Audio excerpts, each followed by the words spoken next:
the Luna Nicole game. Do you want some of my apricot?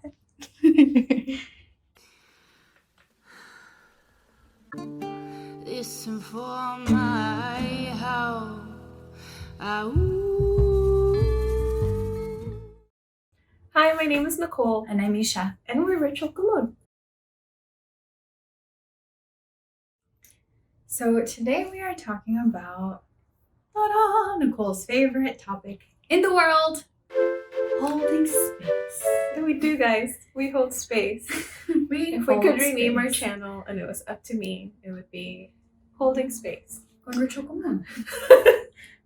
I think for me, when I think about holding space, is that, and I think I've talked about that before, in different phases of our lives, we feel that we either take up a lot of space in a healthy way or unhealthy way, or that we're trying to make ourselves as small as possible and take as little space up in order for us to fit into our lives. And this concept became really important to me when I was helping my dad go into his death process. And my preoccupation with my dad's health and my dad's well-being was so huge that I couldn't hold space for myself.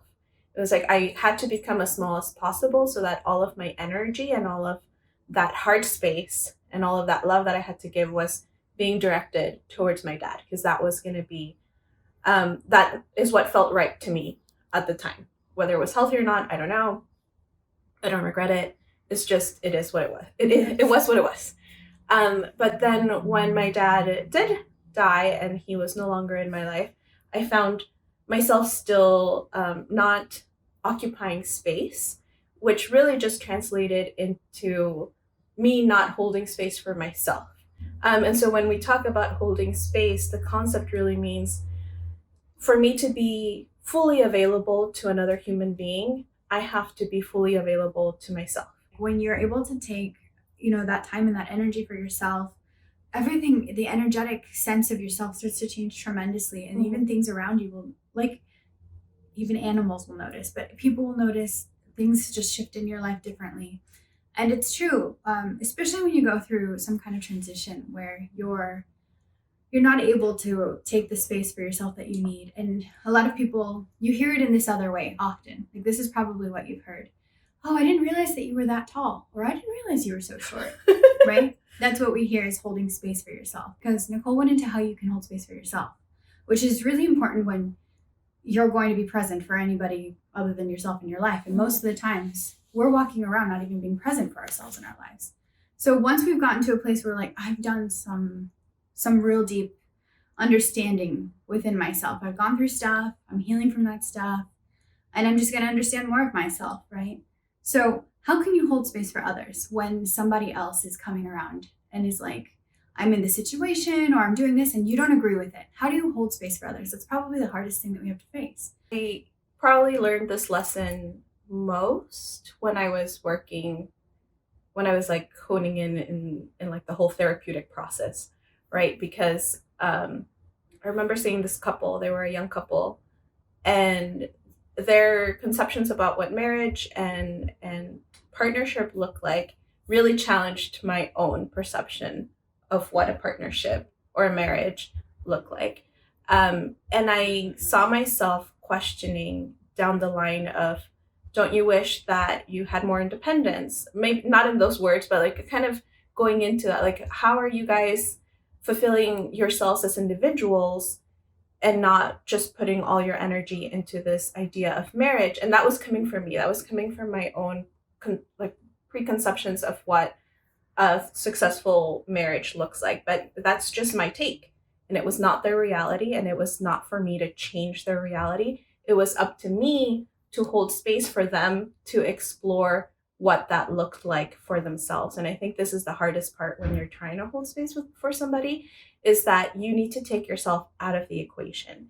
And the only way that you can take yourself out of the equation and truly be there and be a sounding board for someone is if you are aware of your own hangups. I see myself like getting agitated or feeling like too passionate about something. I'm like, you know what, this is like a me thing. This has nothing to do with you. This is a me thing that I need to work out. And I think it's as simple as that. If you feel yourself being over judgmental or trying to give people advice or trying to solve it and fix it for them, that's a you thing. Mm-hmm. That's not what that person needs. What that person needs from you at that moment is just to listen.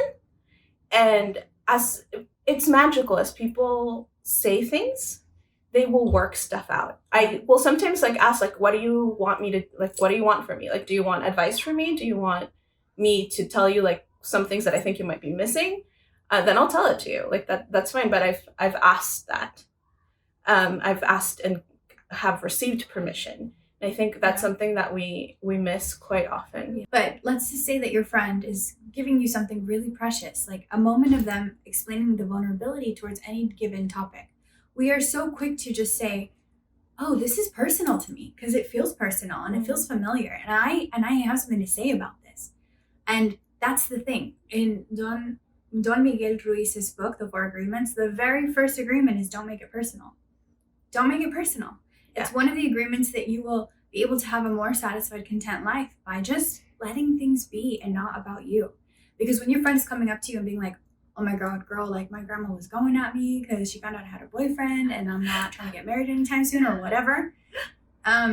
She brought out the broom. She brought out the chancla and that was that. And I'm like, no. And also another part of it is that you shouldn't, that is something that I struggle with. I think a lot of the times when I became aware of it, I became hyper aware of it. And then I was afraid to share my experience because I felt like I was infringing upon that person's, experience, emotional flow, right? And I do the emotional flow thing again. Just take it out of the way. I was like, I don't need this. And what ends up happening is that then you become a therapist with your friends, and that's not what you want. You can still share your story about your grandma freaking out about you having a boyfriend or something, but you have to do it in a way that the person understands that you're not trying to tell them that is what's going on with them. Just listen, take it in and be like, oh my gosh, like you're reminding me of this. Like my grandma did this and this and that. And like, this is what happened to me. I get it. Because that's how you build intimacy, right? And you can even share like, it took me like a while, but at least with my grandma, it was like a generational thing. Like that's how she was raised. And so you're not telling her about her grandma, but you're talking about yours and you're taking ownership of that. And you're not making their story personal to you by then saying, this is what you should do that is a personal experience that I've done that now you should adapt on your own. Yeah. You let people have their experiences for what they are. I know I've had a lot of relationships really go south really fast because I wanted to give my piece of advice. Oops. Sorry, everybody that knows me that's watching this that I've told once or twice or a million times. And I think we learned that, we have certain friends. I only have a few friends, so I don't have this issue as much. I try to pick friends that can do it all for me. But most people, normal people, will have a variety of friends, right? And you know who to go to or what family member to go to for what it is that you're looking for. And if you're not so sure, and you find yourself getting in fights with your girlfriends or your family members quite a bit, maybe you should stop and think about like, hey, like this person, I love this person, but what is it in our relationship that we really flourish? What is it within our relationship that makes me feel joy, that makes me feel happy?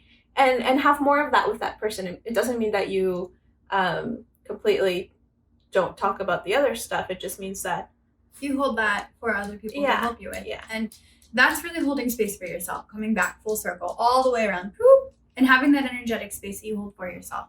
So like they always say, if you want to love, you need to learn to love yourself, right? I hate that.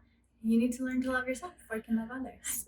You know why I hate that? I hate it because it's so true. It's true. I'm not knocking it. It's just that it sounds so easy, like most things, like learn to love yourself. And you're like, I love myself. I love myself. I love this. I love that.